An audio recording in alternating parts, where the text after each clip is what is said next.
Today, I'm talking about the Altra Superior 4.5 after 100 miles.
10.15 miles, 8 minutes, 51 seconds per mile, 150 beats per minute today, going through the hills of the New Wine Park in New Vienna, Iowa, having a fantastic time, getting to the 100-mile mark in the Altra Superior 4.5.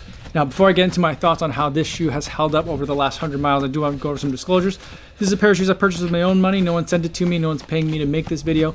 No one's going to get a chance to preview any of my footage or my thoughts before you guys get a chance to see this video on YouTube. With the disclosures out of the way, let's talk about the Altra Superior 4.5. Now, Altra's shoes, all of their shoes are zero drop shoes. I'm new to the brand, relatively speaking. I've only started running in them this year. Earlier this summer, I ran in the Altra Escalante 2. Really enjoyed that one, and so I thought I would follow it up with more of a hybrid shoe, commuter shoe. I'm not really sure exactly what the word is for it, but a shoe that could be just as comfortable on some light trails, dirt roads, as it would be on actual paved surfaces, because that's pretty much what I have around me here.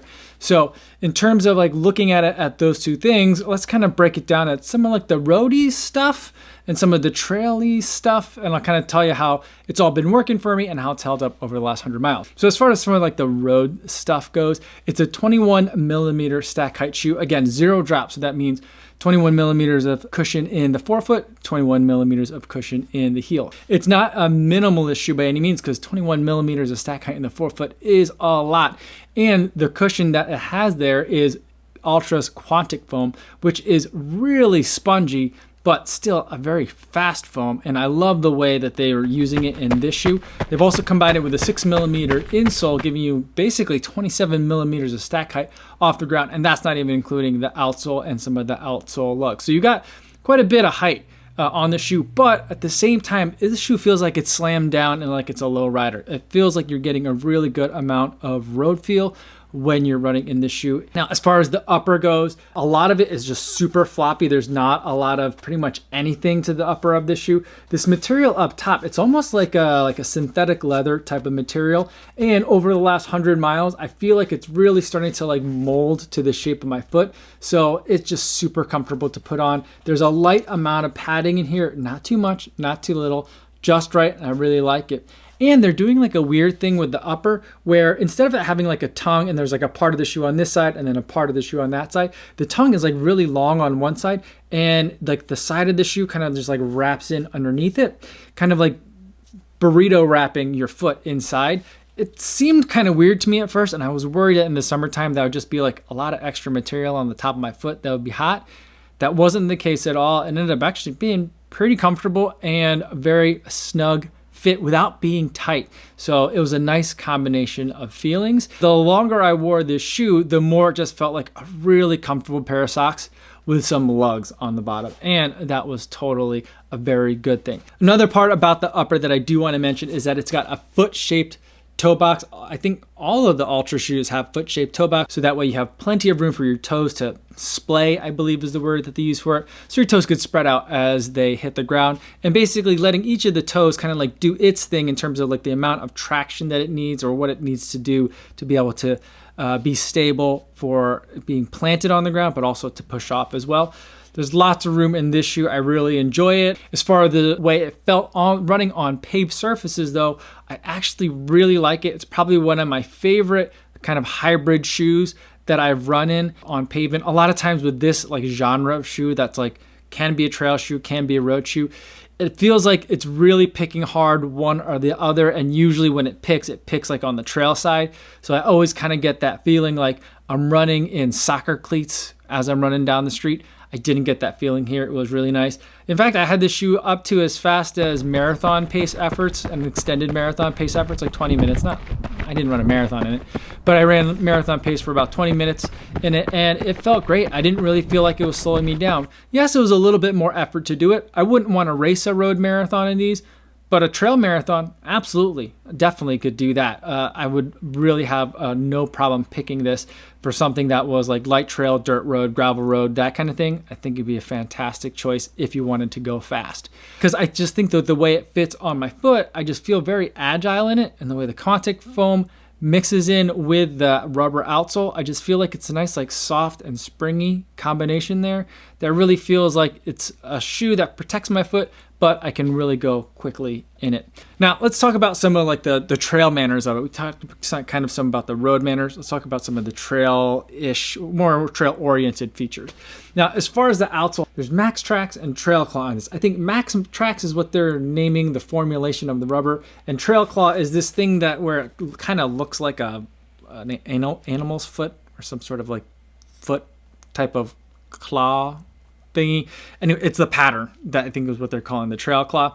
And I think for the kinds of trails that I tend to go on, which I think I would consider some of the trails like New Wine, for example, to be like maybe light to light moderate, because it's not that difficult and it's buffed out and it's maintained and it's groomed and all that, but some of the areas are pretty steep and it can get a little bit slippery. But I feel like for most of like I'm a road runner, but for trail runners, I feel like that would still be considered light. So for the light trails, I think this works absolutely fantastically. I really like it. I've taken it on wet surfaces, dry surfaces.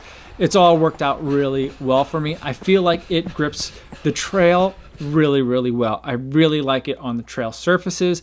As much as I do like running on the roads with this shoe, I really like running on trails with this shoe. And again, it has that like agility to it, that nimbleness to it, that makes me really feel like I could pick up my feet and kind of dance across the rocks. I never had an opportunity to really get it wet. I got it wet, but I never had a chance to like really get it wet. There is like one river crossing in the area. I was fortunate enough to never accidentally fall in it, but I also never got my foot like ankle deep in water. But if you are going to get your feet ankle deep in water, it's not waterproof, but this whole area up here in the toe box is all meant to drain really well. It also meant that in the summertime, it breathed really well as well.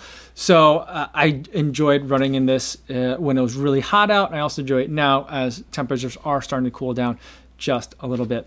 The other nice, very trail type feature about this is that there's a pretty rigid toe cap on the front here. So if you're someone like me that drags their feet and doesn't really know what they're doing on the trails, accidentally kicks a lot of stuff, toes are protected. So I definitely appreciated that.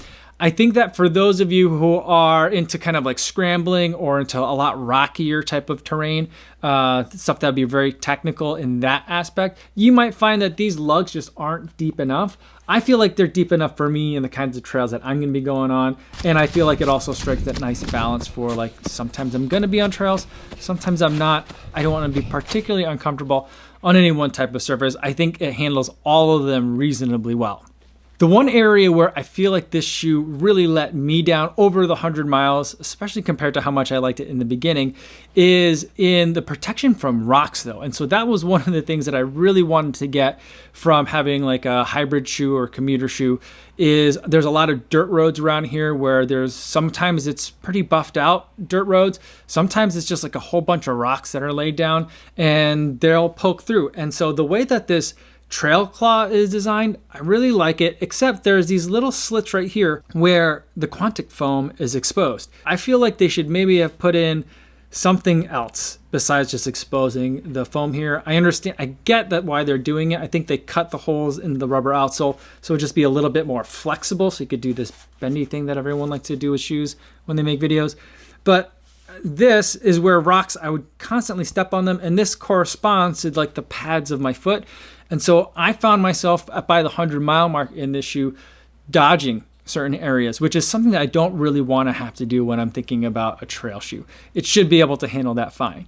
Now, it also does have a removable stone guard, which it's really kind of flimsy and floppy. I always kind of would envision like a stone guard or a rock plate to be more like a plate and to be a little bit more rigid.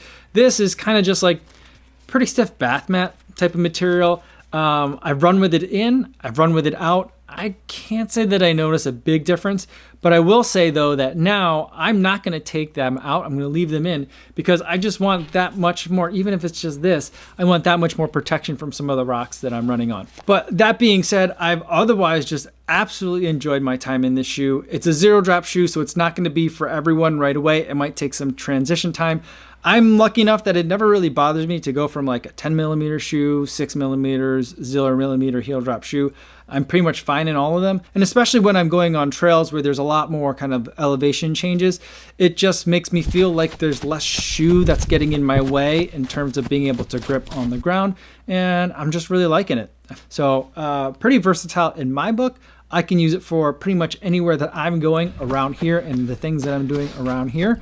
Depending on where you live, it might not be enough trail shoe, but I think for a lot of you, it's going to be just the right amount of trail shoe. So those are my thoughts on the Altra Superior 4.5 after 100 miles. Let me know in the comments if you have any questions, or better yet, stop on by the live stream. I do a live stream every day, 3 p.m. Central, right here on YouTube.